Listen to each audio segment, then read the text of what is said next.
Greg Byrne went on the next round yesterday and talked about the situation with the NIL, the collective in Alabama, trying to go out and get the best possible players to protect this roster and this football program and what it's going to cost us as fans. I want to get into that, kind of give you my take. And then Jam Miller says that he's jamming back with the Tide next year. So good news for Alabama. All that right here on the Bama Tailgate YouTube channel. Like, subscribe, thumbs up. Thank you for being here, guys. And roll Tide.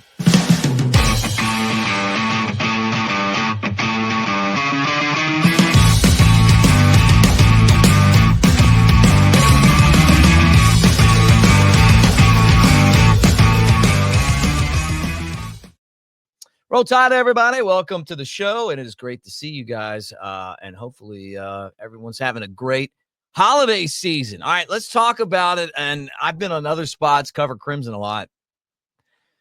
With some of my buddies like Mike Johnson yesterday, throwing it down there, Clint Lamb.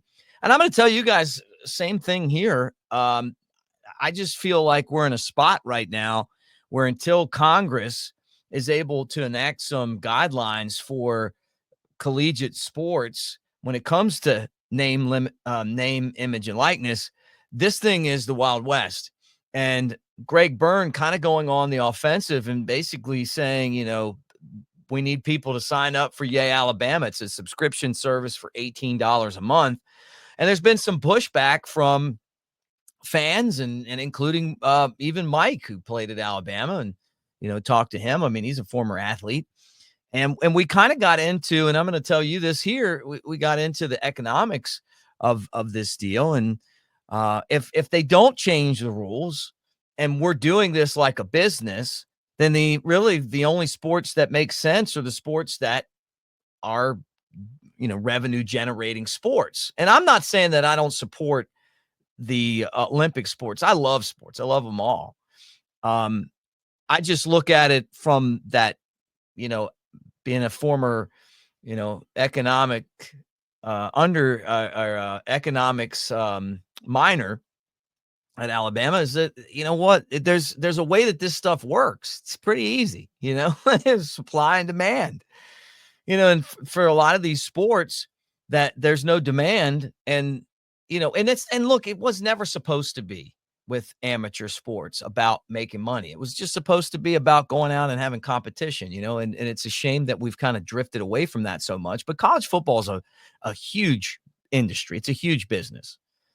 And I feel like Alabama put themselves behind the eight ball when Coach Saban was there, because he didn't really believe in a lot of this stuff. And who can blame him? I mean, he probably could have never imagined that this mess would have happened. But other teams, or other schools jumped in feet first, and they're ahead of Alabama. And I think that's where Byrne is right now. He's like just being like, hey, man, if you guys either do it or we're going to lose guys like Jalen and Bakwe. And don't think that these other schools aren't going to target some of our best players.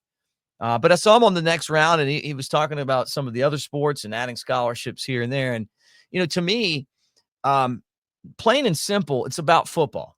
It's about football. And if you ever lose focus at Alabama on that, then you're going to lose focus on the fact that everything's driven by football. I remember working with my former broadcast partner, Ryan Fowler.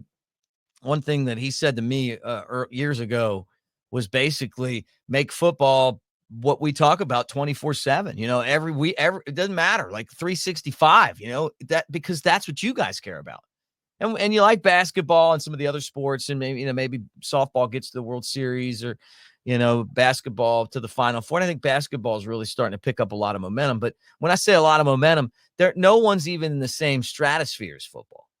And football is what keeps the economy going in Tuscaloosa through downtimes, through uptimes. It's been, since Nick Saban was there, uptimes, right? And I sometimes wonder, like, hey, man, are we going to lose focus on the bread and butter of not just Alabama athletics, but basically the economy in Tuscaloosa? I had a house that I sold in Tuscaloosa during the housing crisis deal, remember? And they were all crashing and everything. Our value stayed up. I called it the Saban factor, right? So, Bama's kind of have to, they've got to prioritize football.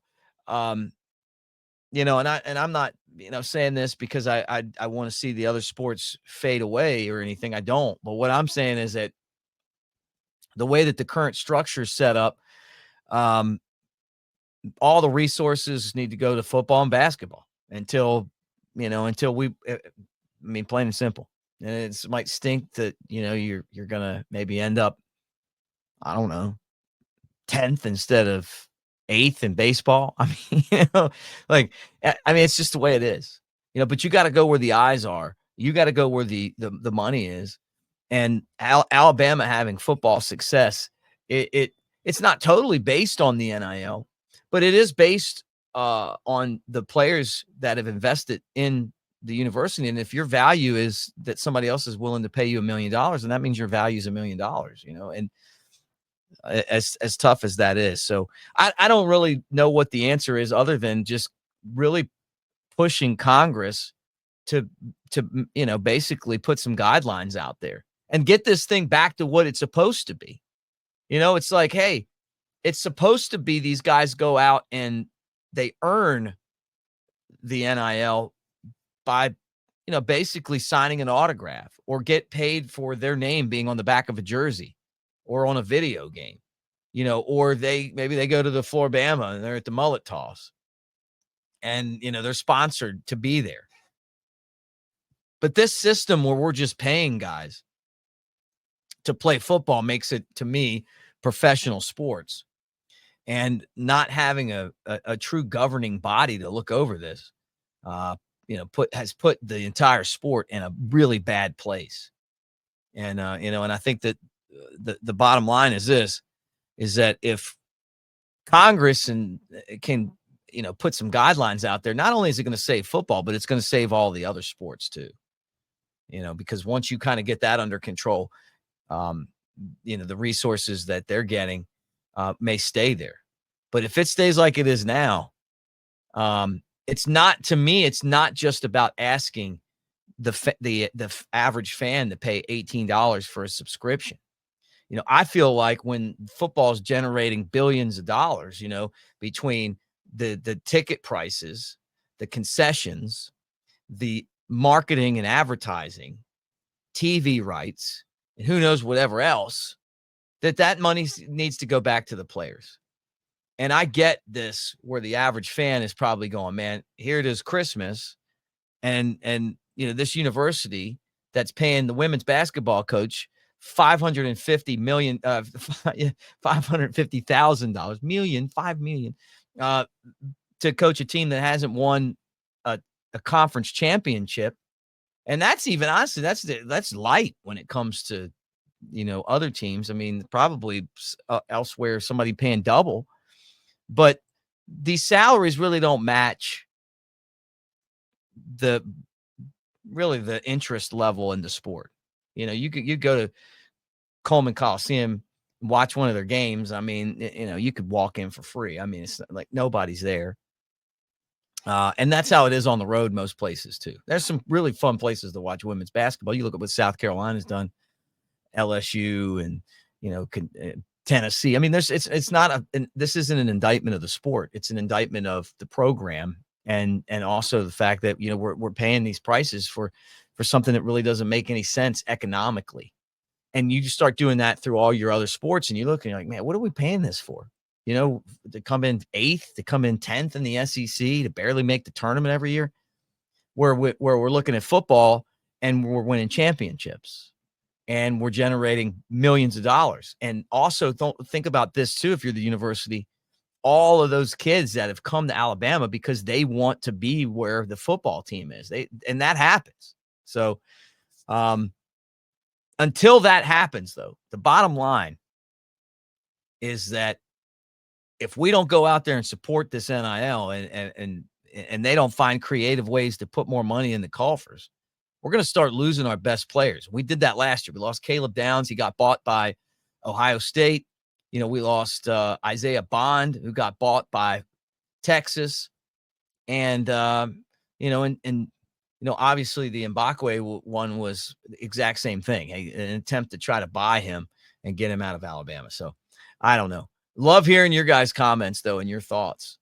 And the last thing that I think that the university needs to do is put all of this on you guys, on Bama fans. But I think us as a fan base, that's what our strength is that we don't have billionaires like some of the other schools do. Texas and even Tennessee has billionaires, and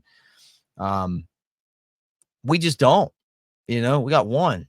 Who knows if he's a football fan? So it's like we've got what we have though is an army of people that love Alabama football, and if you can get everyone to support it, and you make it something worth supporting, or you get something back.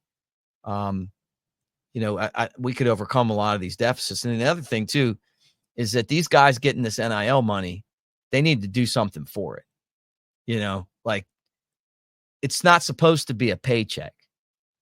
You guys need to be signing autographs and showing up and on, wherever they need you to go to basically earn the money that you're getting. And that's what I think. Anyway, threw that out there. The other thing is some good news for Alabama. Jam Miller is going to return. So we lost Justice Haynes in the portal. Guy wasn't seeing the football for some reason. Jam Miller, though, had it, over 25 times in that game against Auburn, the one we call the Iron Bowl. So good to have him back. Excited about that. Love the guy. I don't think that the running back room is going to be an issue for Alabama. They seem to always have good backs. But I did believe Haynes could be something special, and he's leaving. But Miller going to return. Malachi Moore getting surgery. He's not going to play in the bowl game. I wonder what Alabama team's going to be there when they play Michigan in that bowl game. And I see a lot of those, players from both teams are in the transfer portal, guys leaving, guys hurt. It's really interesting when you start looking at these bowl matchups and you're going, man, these aren't even the same teams that we had. But I love that Jalen Milroe's playing. It's great to see Jahad Campbell saying that he's in. Tyler Booker, who I love. I just think the guy's been such a great asset to Alabama. Mike Johnson talks about how excellent he's been, on the field. So the ReliaQuest Bowl's coming. And you know what? We're going to have a different looking team on both sides, but some of Bama's best players are opting in, and they'll be there for it.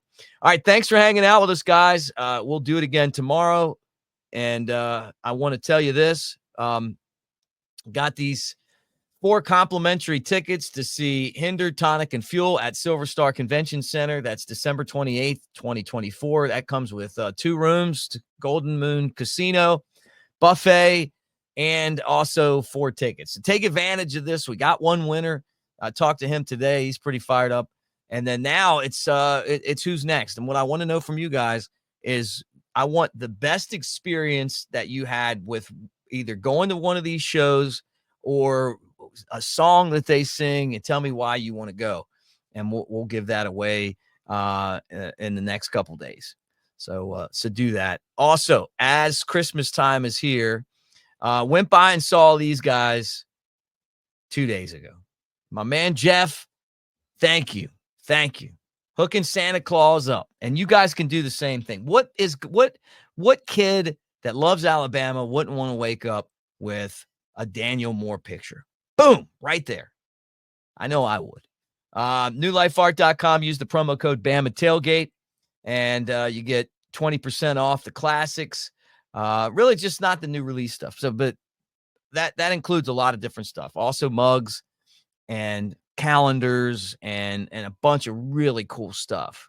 But you put Daniel Moore picture, like a New Life Art picture, under the tree, and I'll tell you what, it's going to make every Alabama fan happy. I love them. I mean, I can sit here and tell you stories about all the ones on the wall, where I was at the games, what it felt like when I saw it for the first time, because, we get so excited when these things are being made. What's it going to look like? What's he going to do with it? And then when you get it framed, they look so good. So take advantage of that too. Use my code Bama Tailgate, put it in there. You heard it there. And then when you get to the end, Bama Tailgate gets you 20% off when you put it in there. All right, guys, thanks for hanging out with us, and Roll Tide, everybody. We'll do it again tomorrow.